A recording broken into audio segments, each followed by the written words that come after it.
Gentlemen, please. This is a tough bunch, so give a hand to our alleged musical talent.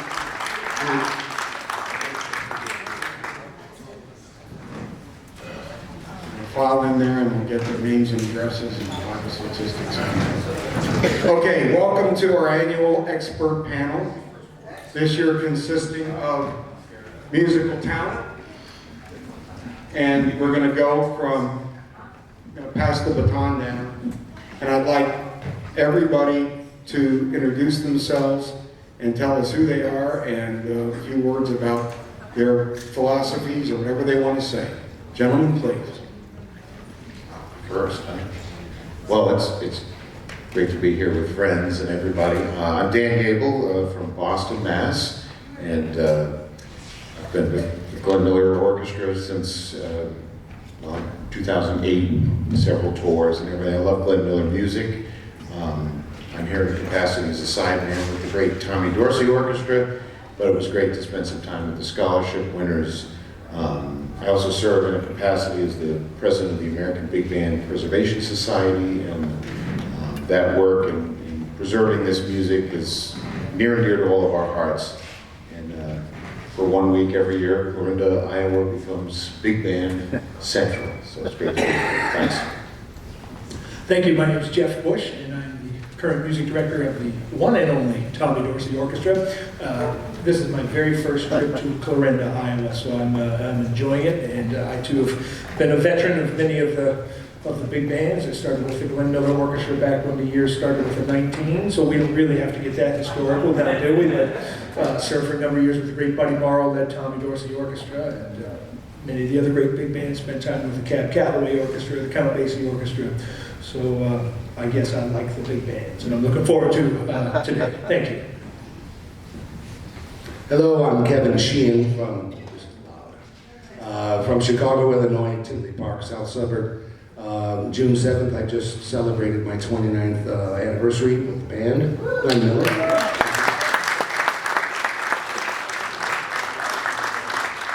I've been on the band more than half of my life, actually. Anyway, love the music. It's great to be here and enjoy the Battle of the Bands tonight. It'll be a lot of fun.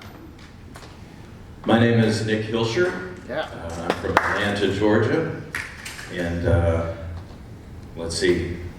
I'm honored to be up here. I've got all friends up here with me, and we are friends, Kevin. I'm going to let you more of that later. Kevin started in 1997. Jeff, you started with the Glenn Miller Orchestra in 97, 96, and so when I joined in 1998. Kevin was there. Jeff was on his last month with the band, and Greg Parnell, who joined in '96 as well, was with the orchestra too. So I sang with the orchestra essentially from 1998 until 2005, and then returned as the music director in January of 2012, and held that office, I guess, officially until the end of 2020 or August of 2021. And so it is great to be here. Thank you. Hey, good afternoon. My name is Eric Stabnow. I'm the music director of the Glenn Miller Orchestra. Picked up after Nick Hilscher in the early 2020s. And before that, I joined in 2017. June 2nd was my 9th anniversary. So I've been here many times, and it's exciting to be back. My name is Greg Parnell. I met some of you yesterday. As Nick said, I joined in '96, so I've been here on and off for 30 years. It's always great to come back to Clarinda. I was a member of the band until 2004, and that's when I started working in our office in Orlando for Glenn Miller Productions. So, happy to be here once again. Thanks, guys. Really appreciate it. Now, we're going to open up questions for every one members of the band, and you can ask, or excuse me, of the panel, and ask what you want of which. We have a traveling microphone in the audience. We'll pass around so we can hear what the questions are. If my erstwhile helper can get to where the person is. So with that, let's open it up. Any questions to get started? Bill? Mike, I think except for Eric, all of you in the band served under, I think all of you in the band served under Larry O'Brien as leader, except for Eric. I'd like to ask each of you, what's one thing you learned to do as a leader from working for Larry O'Brien? Okay, yeah, so Larry was great. He was the music director for 25 years, or however many years that was. He did a great job. We all learned a lot from Larry. But, really it was, for me, about getting on the bandstand and giving your best every single night. That's one of the main things we learned from Larry. And actually, I just saw Larry in October. He's doing great. He's 93, and it was great to see him. It's almost unfair to ask what's one thing, because even the most important, it's hard to put it in order. Larry had learned from the previous generation, and we learned directly from him.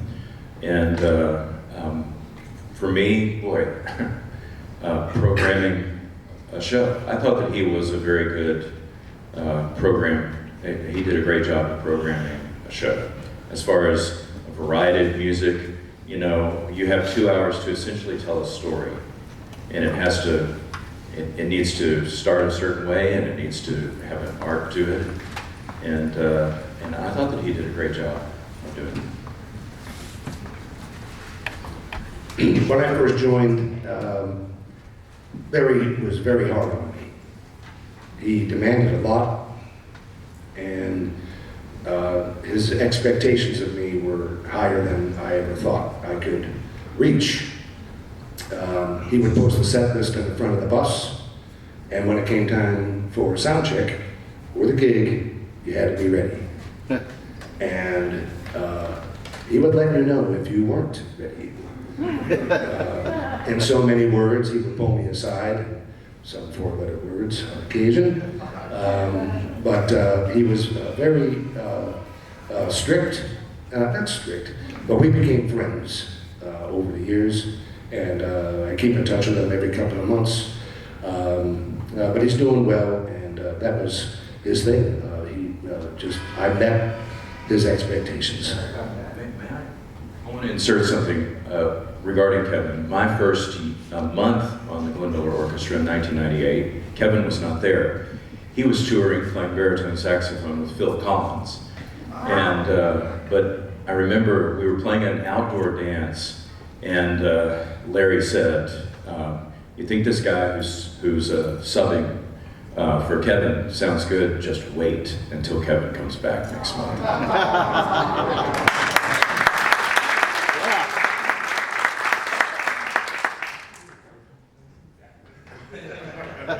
I probably spent, out of everybody up here, the least amount of time working with Larry. I worked on the band for about 2.5 months in the summer of '96 and about 1.5 months in '98. Larry was very gracious, sharing some specific trombone technique with me, so it doesn't necessarily have to be leadership, how he would play. Larry was certainly a disciple of the great Tommy Dorsey, lyrical, beautiful, pretty much perfect trombone playing. And he shared with me some alternate positions in the extreme high register that make the trombone easier, some things I never thought about, so he was gracious there. I was very young when I joined the Glenn Miller Orchestra. I was 19, so I was still a little bit green. But being a professional, one of the little tricks that I observed him was you never sit down in your gig pants, because when you're the leader and you turn around to conduct the band, you'll see the creases in the back of the pants. So that was some very old school wisdom that I carry this day that I learned from Larry O'Brien.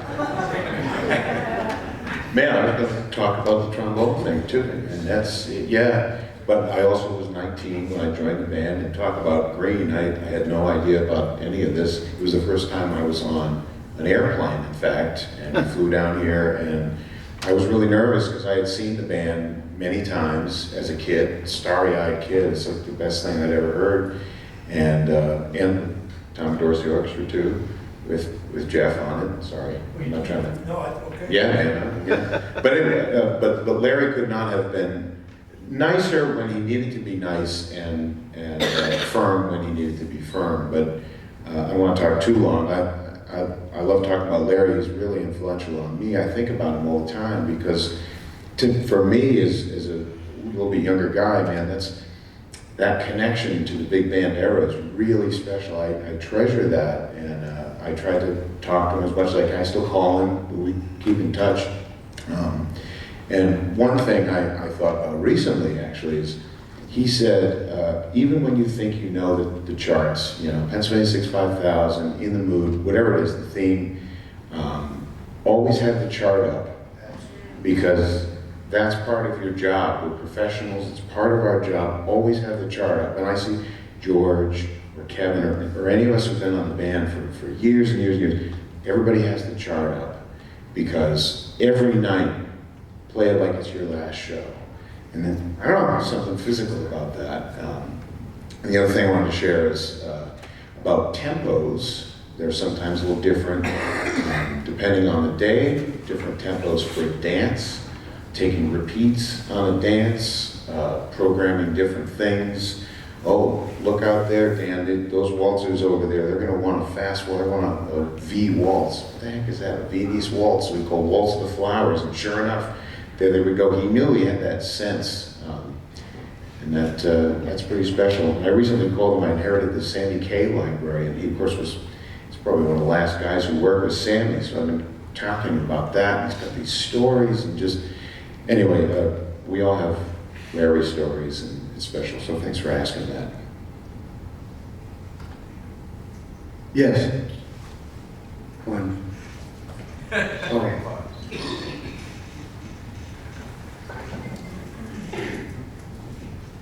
I wondered if you might, any of you who have the context, talk a little bit about the role of Julie Rich with the band. She was a special friend to my mother, and so we have a lot of sentimental connection with her, but her role in the band was much bigger than I had at first realized. I wondered if you could comment about that.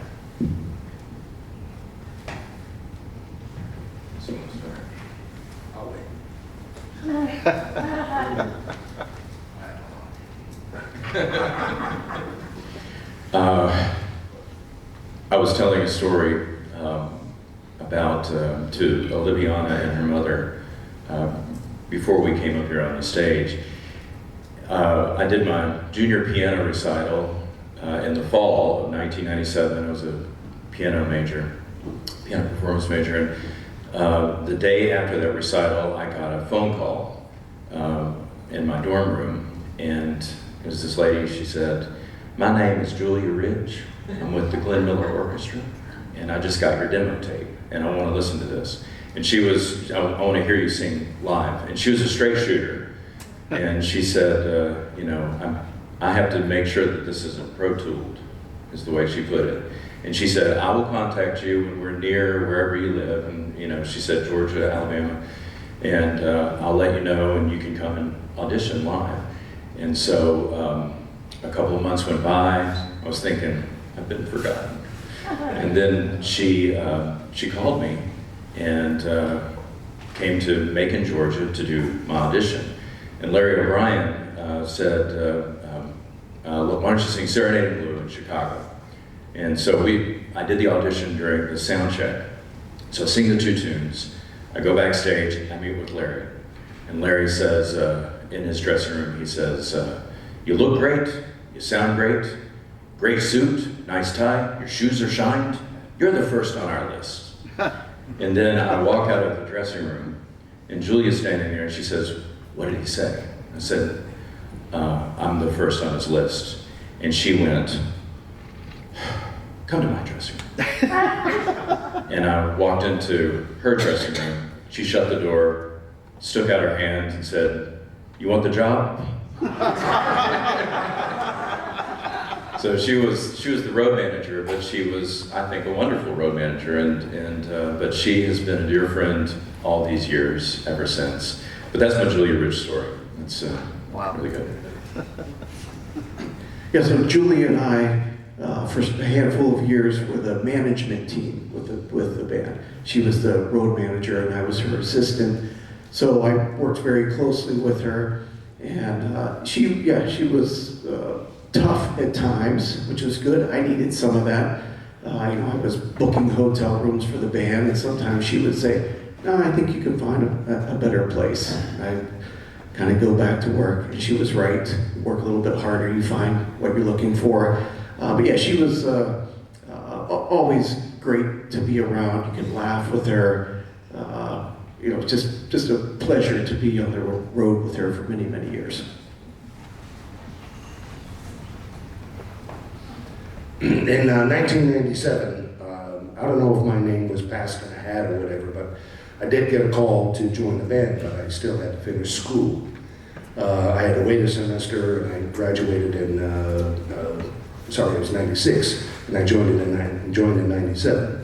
But I didn't have a baritone saxophone because mine was either in a shop or something happened to it, so I had to borrow my repairman's Barry, and I had to come out within like a week or two from graduating college. I went to Northern Illinois University. So I gave her a call back, and she said, "Good news!" I'll never forget that. So anyway, my first week on the band, I was rooming with trumpet player Patrick Eschen. And Patrick had this thing of calling people, and back then, there were really no cell phones, not per se, right? And Patrick would be on the phone with this trumpet player, Stan Mark, and they'd be talking like 2:30 in the morning. We're on the East Coast, Stan's in LA, so I couldn't sleep. Patrick kept me up all night long. And this went on for about 5 days, like my first 5 days on the band. So we're in Pennsylvania at a lunch stop. Julia pulls me aside and says, "Kevin, do we have a problem?" And I said, "Well, yeah, I can't sleep. Patrick's up all night on the damn phone, and I'm exhausted when we get into the bus," and I was new to being on the bus all the time, so I had a hard time sleeping in the bus. So I eventually moved roommates. There was one time we were in Connecticut, if you recall. He was assistant manager. He would knock on the door and get you out of bed. He'd pound the hell out of the door, and I'm Patrick with the lights on and all of this, and he wouldn't wake me up. The roommate courtesy. If the guy's still in bed 20 minutes before bus leave, rattle his cage and get him the hell out of bed. Right? But Patrick didn't do that. But Greg did, and that was the last straw. It was at a hotel in Connecticut. And Julia said, "Okay, new roommate." And anyway, Julia and I also became very good friends. And hopefully we see her in Nashville. She still lives in Nashville. Yeah. That's going to be one of our last shows prior to this upcoming break. She's a great gal, great singer. One more thing. There was a period of time, I think it was in 2000, and we had one travel day in the middle of 69 shows in a row. And Julia, she did the payroll, and back then, we didn't have direct deposit like we do now. And she was in front of the bus, and we were in Wilmington, Delaware at a Red Roof Inn. We stayed there often.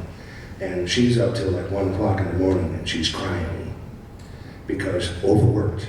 And she had it all like a school teacher, marking down everything. And I patted her on the back, and she said, "Thank you."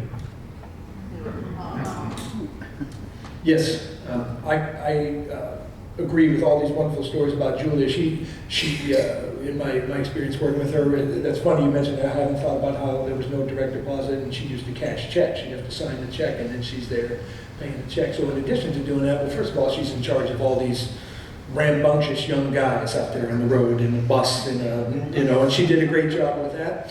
She also had to deal with the finances and dealing with the buyer and collecting the fee at the end of the night, which can be a lot, to do that. And especially during a time where, I mean, the music business is still, but at that time is very much male dominated. So to have a female in charge of all that type of stuff, I have great respect for just the work that she had to do in that capacity, but certainly in the time period that she was doing it. So she was great. She remains a great friend of mine, and I have wonderful memories and ideas on Julia Rich. So that's what I have to say about her.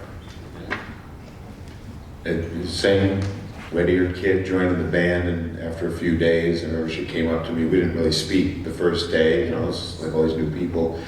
And she came up and just put her hand on my shoulder and said, "You all right? You're gonna be all right." And it was very sweet. It was just I don't know, it's that little thing. I think about that, and I thought of her as just amazingly consistent. I don't know how singing on the road is really tough. Dry hotel rooms or weird climate shifts. It's hard enough to play the trombone, but just showing up and looking great, dress, makeup, and just get off the bus. We're all tired and whatever. It's like, yeah, but she's up there. People really care how you look when you're the singer or the front man. Yeah, it's amazing. Yeah, just one more thing. I'll close with this, and it can put a period on it.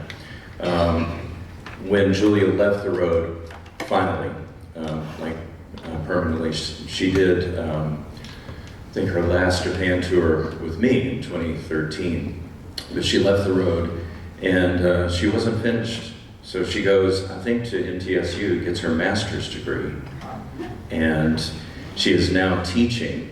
So she had an impact on all of us, and now she's continuing to have an impact in a positive way on all these singers coming through the system at Middle Tennessee State. So she's a remarkable woman. Thank you.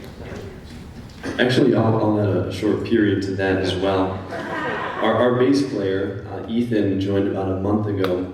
He's spending his summer with the Glenn Miller Orchestra. He just finished his sophomore year. He's going to be a junior, and he asked me, "Do you know who Julia Rich is?" And I said, "Yes." And he said, "She's a professor where I'm going to college right now." So he joined the band a month ago and knows Julia, and it's great.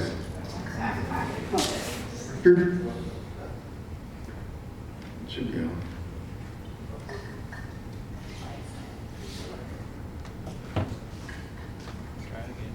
No, there we go. Okay, so hearing you talk about, some of the real nuts and bolts daily life on the road, and thinking back to even Glenn Miller saying, when interviewed, there are times we let down, we travel long miles, it's night after night and everything, but then there's things that we see a new crowd and it gets us back up and whatever. It's like that's not unusual, but the thing is, even admitting it, this is Glenn Miller, is like, yeah, there are nights we get down.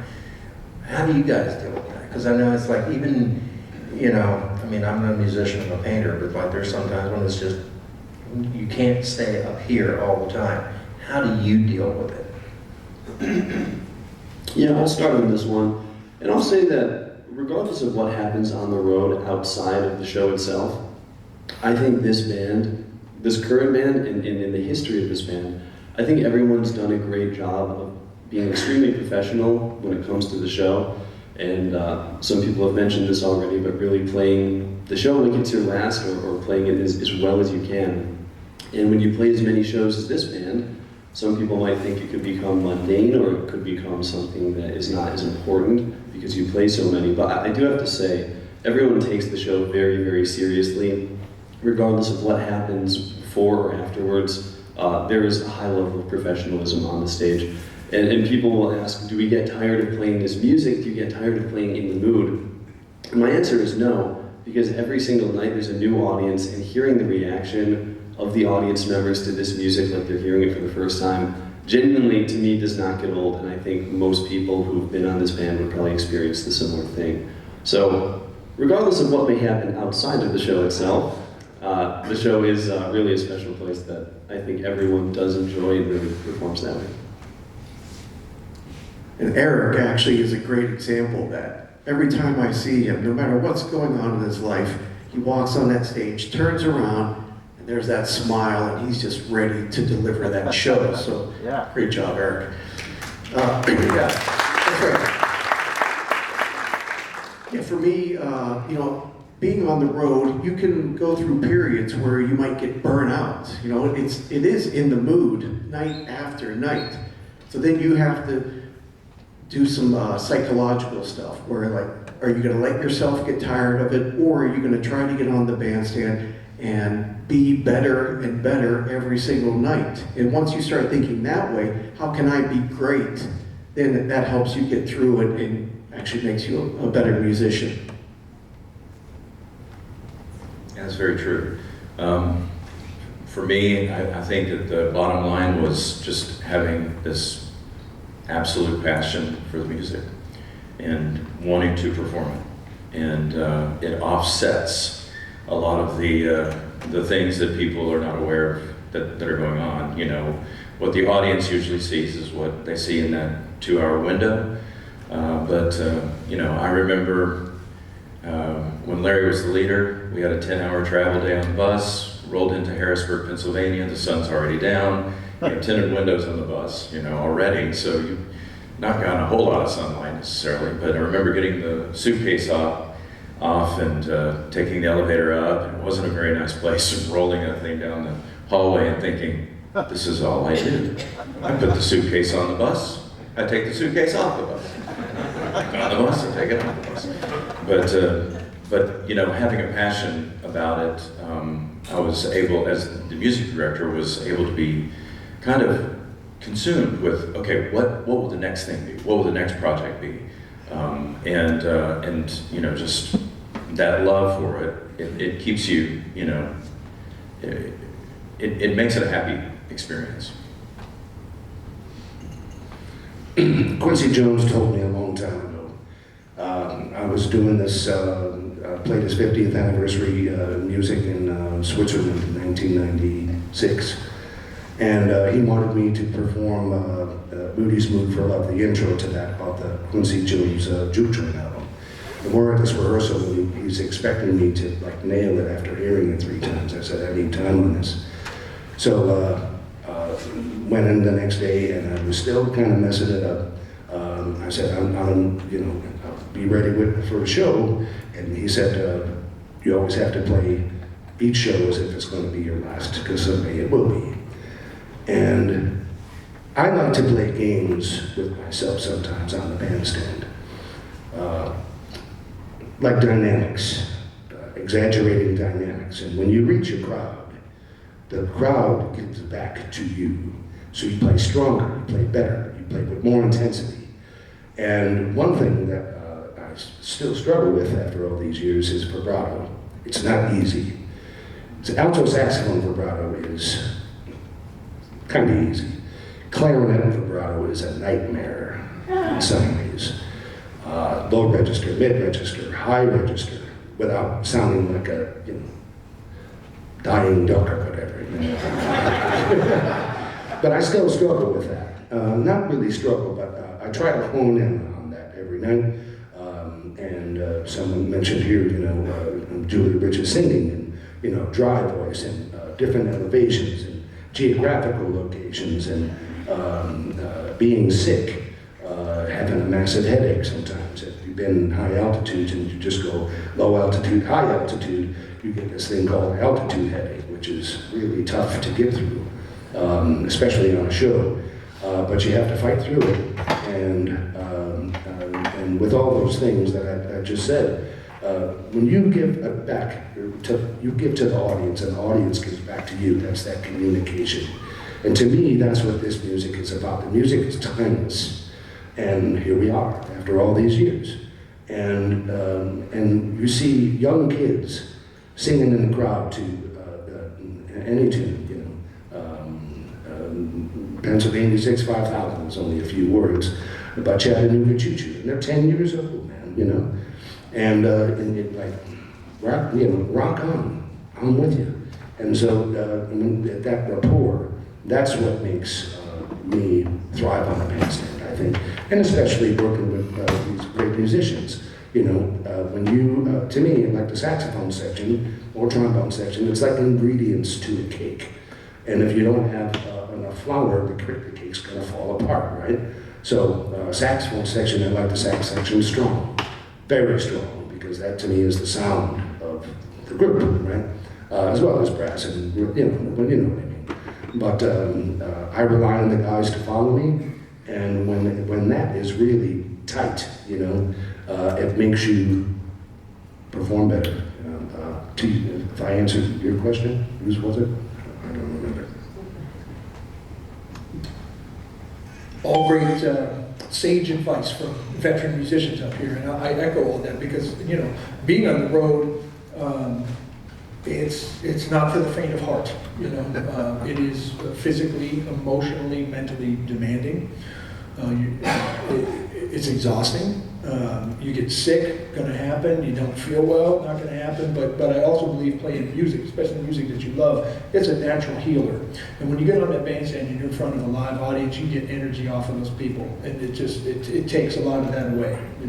So that helps me. I didn't always realize that as a younger musician. Now as a less younger musician, I realize that. And also, I realize, and I teach as well. I serve as coordinator of jazz studies at Duquesne University in Pittsburgh, Pennsylvania. And I've got some of those young musicians who are thinking about a career in music. I let them know how serious it is, and also how you can quickly be replaced by someone else. So if you keep that little edge to you, you will take care of business on the bandstand. I've seen it happen, and also now is also not being one of the young guys anymore. Some of those mentors, masters are no longer with us. So we carry the spirit of those musicians with us on the bandstand. That is something that has become more and more important to me with each time, especially on different iterations of the Tommy Dorsey Orchestra. If I can get some veteran musicians amongst some young guys, I feel like I'm perpetuating something that was given to me. We talked about Larry O'Brien, Buddy Morrow was that to me as well. So all of those things help me make it through a tough travel day when essentially if you see me in the airport, I have a big band on my back. And that's a tune that's to be released. We'll let you know about that later. Just one little final point, I guess, and I'm going to go back. I've been we've all been sidemen, we've all been leaders in different capacities. I'll talk about playing third trombone. That's my favorite position, actually. I always play lead trombone, I have solos. I love the third trombone book, specifically on the Glenn Miller Orchestra, because we have all of the meat notes. And night after night, it's the same tune, whatever, but there's something special about being part of a chord. And you think about, last night, I don't think I really played that note too well. Tomorrow night, I'm gonna try better. And that one moment you think about it, and it's like, oh yeah, that chord rang. Just that one quick moment. And I think it was, does anybody know there's a trombone player who said this. So yeah, that guy left the business and he never was part of a chord. He didn't know what that felt like. I can't remember who said that, I'll figure that out, but boy do I get that. That's a special thing. Tom, I got a question. And it kind of relates to vibrato being historically correct from the 40s or the band being historically accurate to what the band was playing in Glenn's day versus trying to stay contemporary or current or bring in a younger audience. Or I went down this rabbit hole with the Jimi Henderson years and listening to the Star Wars version Glenn Miller play, or Up Where We Belong. I'm still trying to find that record, and they're not on YouTube, but I know that the band was attempting to stay current, and the book gets added to, but when's the last time we added new songs? Are there any Taylor Swift tunes in the book?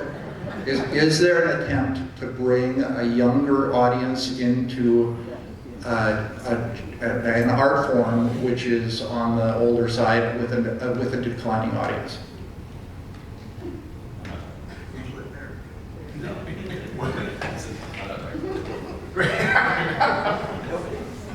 I don't know who these people are. Taylor? Yeah, I can speak to that a little bit. It is interesting to look at the different eras of the Glenn Miller Orchestra and see when they were attempting more modern music, the Star Wars thing you referenced. Recently, I mean in recent years and probably recent decades, I think there's been a return to sort of the original sound of the band, and nowadays our set list consists of all the big hits, and when we rotate in other music, typically speaking, it is either from the original band or maybe the Ray McKinley band, sometimes more modern things like Buddy DeFranco, or there are sometimes new songs arranged for the band, but I think the point is we kind of celebrate the original band and the original sound, and then sometimes supplement that elsewhere. And I think there is a real great response to this band and the original music. You know, for example, before we came here to Clarinda, we had a show on Thursday night in Kansas City at like their Symphony Hall. It sold like 1,700 tickets. And the band wasn't trying to do anything differently than normal. We just played the music of Glenn Miller and presented it like we do here. And I think ultimately the great thing is that is enough. People love this music, they recognize this music, and for that reason I don't think there has been a need to kind of modernize it that way. That's a great answer. I think that's a great answer because it is, I found it difficult to try to find something new that would work. I mean, things changed in the 60s, and that's not to downplay or you know, say groups that were now writing their music for themselves, like Paul McCartney, John Lennon. But this is an era when, you know, usually the Great American Songbook is, a lot of times you have, you know, a composer and a lyricist.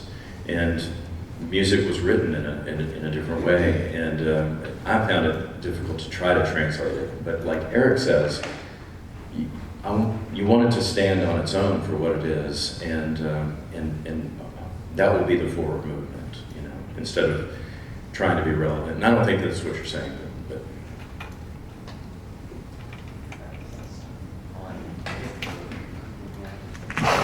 Piggybacking on that, I think what's old is new again. I think the hippest thing to do for a young audience is to play, I call it the original stuff, or in a really true, authentic, honest way, because anything presented authentically is going to translate that way.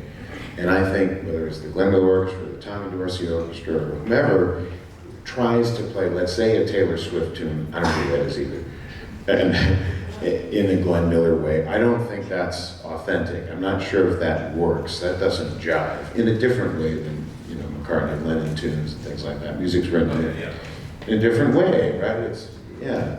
And I'll tell you, we have found great success in playing even just some of the Mickey Mouse bands and some of the, you know, sweet band stuff. I mean, you play an old-fashioned waltz from the Jan Garber library, and I'll be darned if the kids don't dance. So,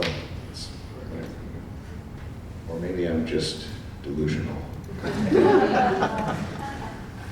I was just wondering if you could share any tips and tricks for being a good leader. How do you manage the musicians' needs versus the audience's needs?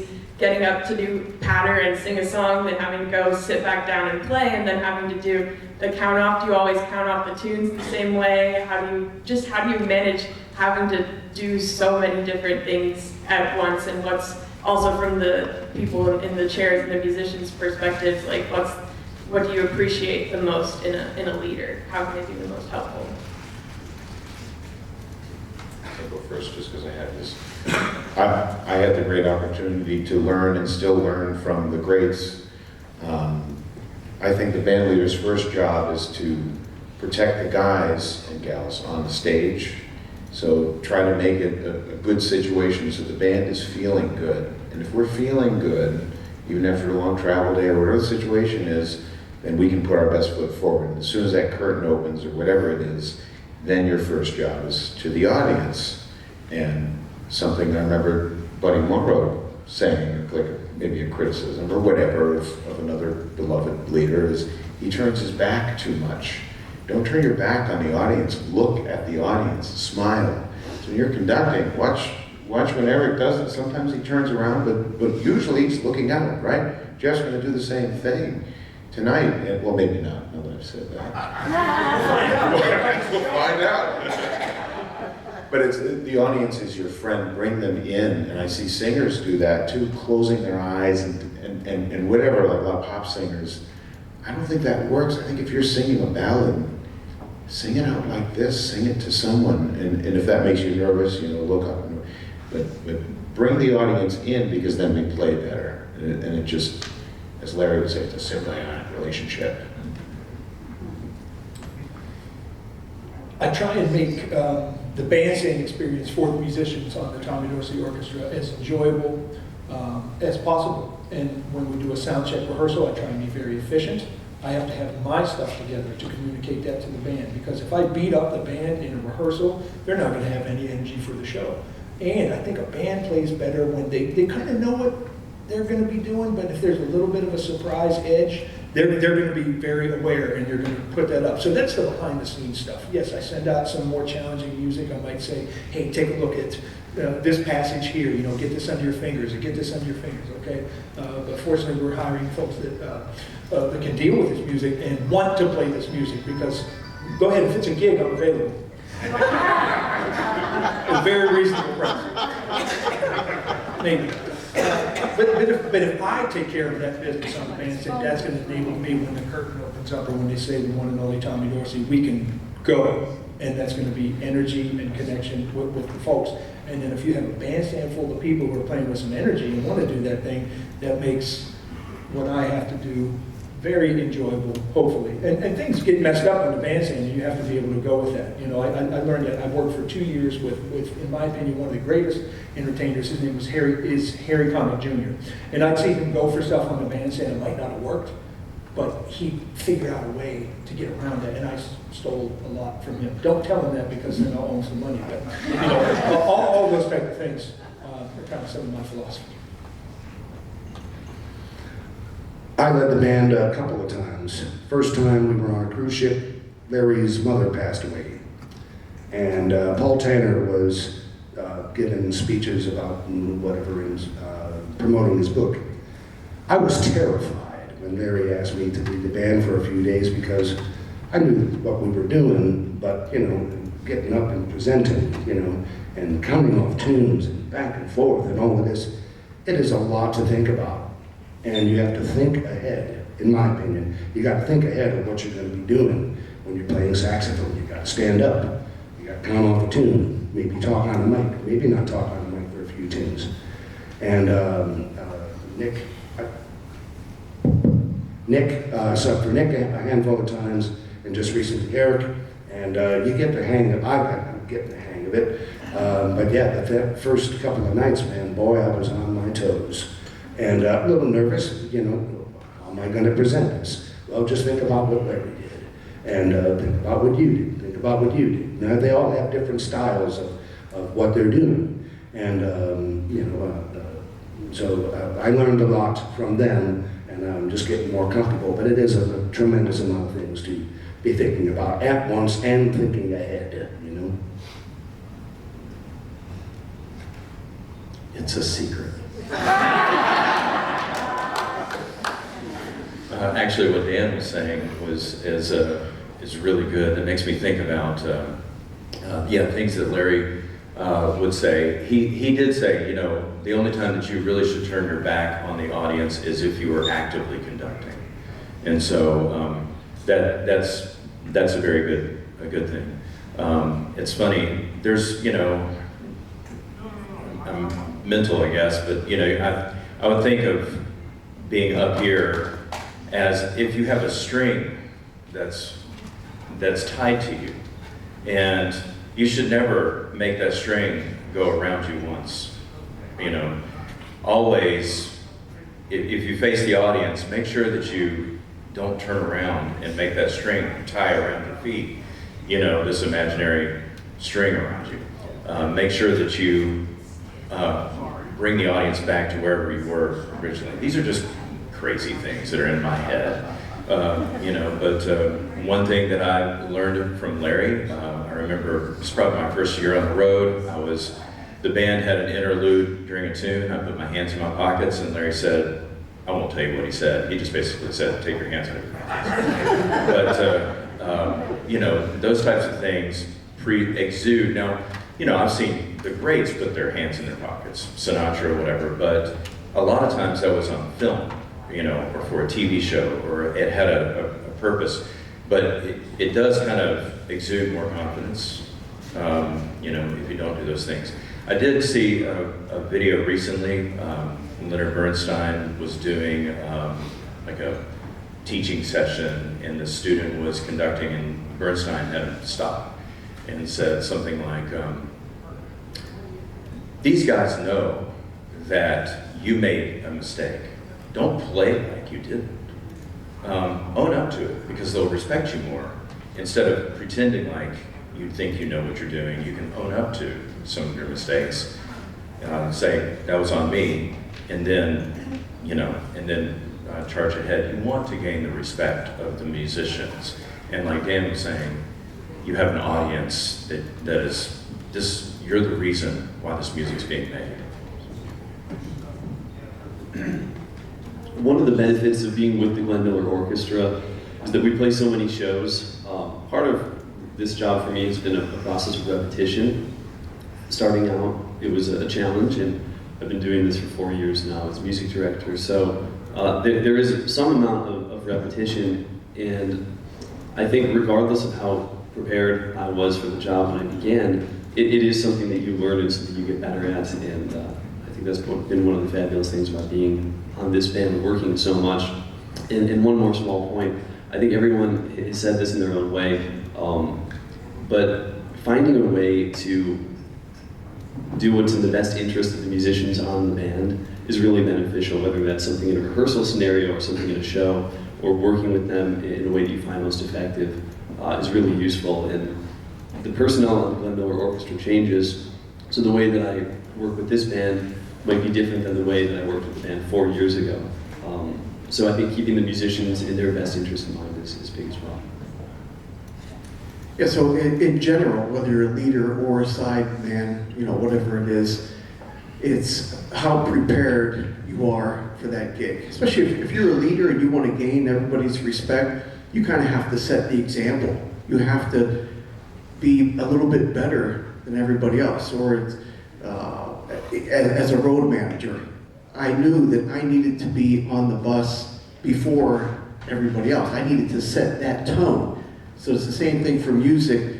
I know that if I want to be respected, I need to show up and have my act together. So that's the main thing. That and thinking about, a lot of musicians don't think about delivering something to the audience, especially sidemen. They should think, they play their part well, great, okay. But the ones that stick out are the ones, like you heard Kazu last night. That's right, let's hear it for him.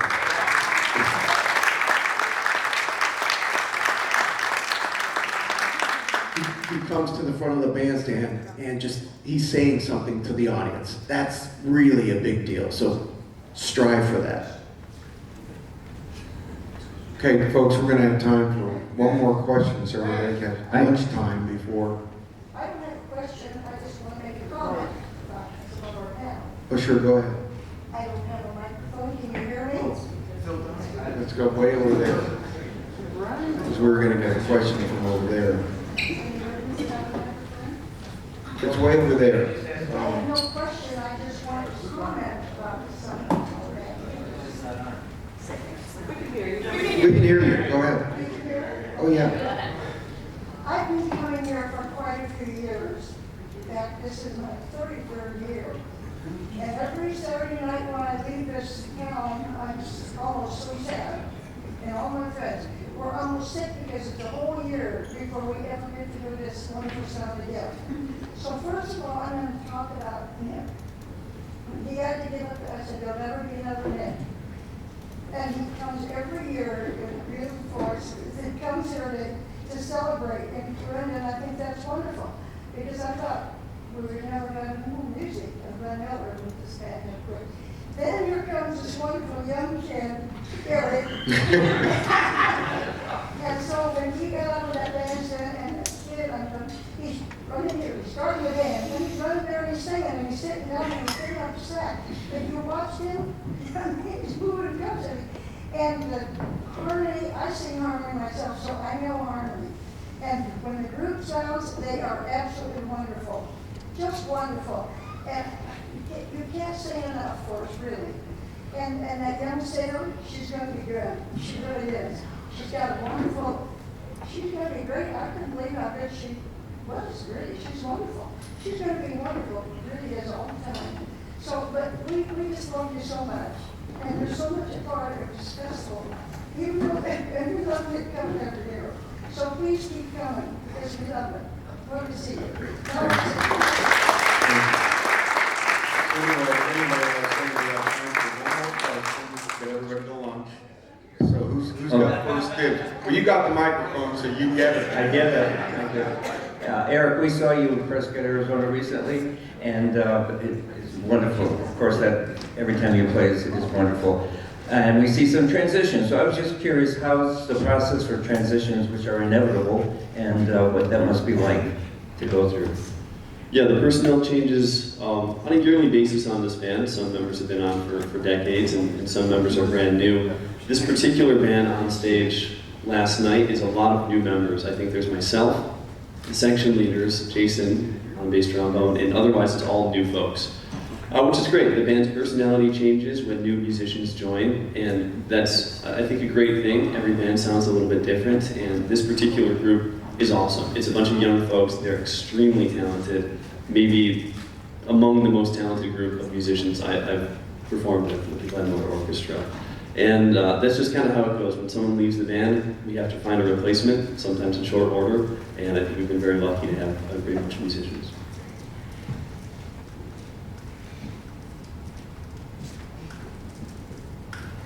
You guys, we done? Anybody else want to comment on that? They don't? All right, now look, got a quick lunch break and back here at 1 o'clock for the next thing. I would like to say something we really appreciate. I had to dragoon some of them into it, but it's okay. Seriously, I think we've all learned a tremendous amount from these guys today, and let's give them all a real big round of applause. Thank you guys so much.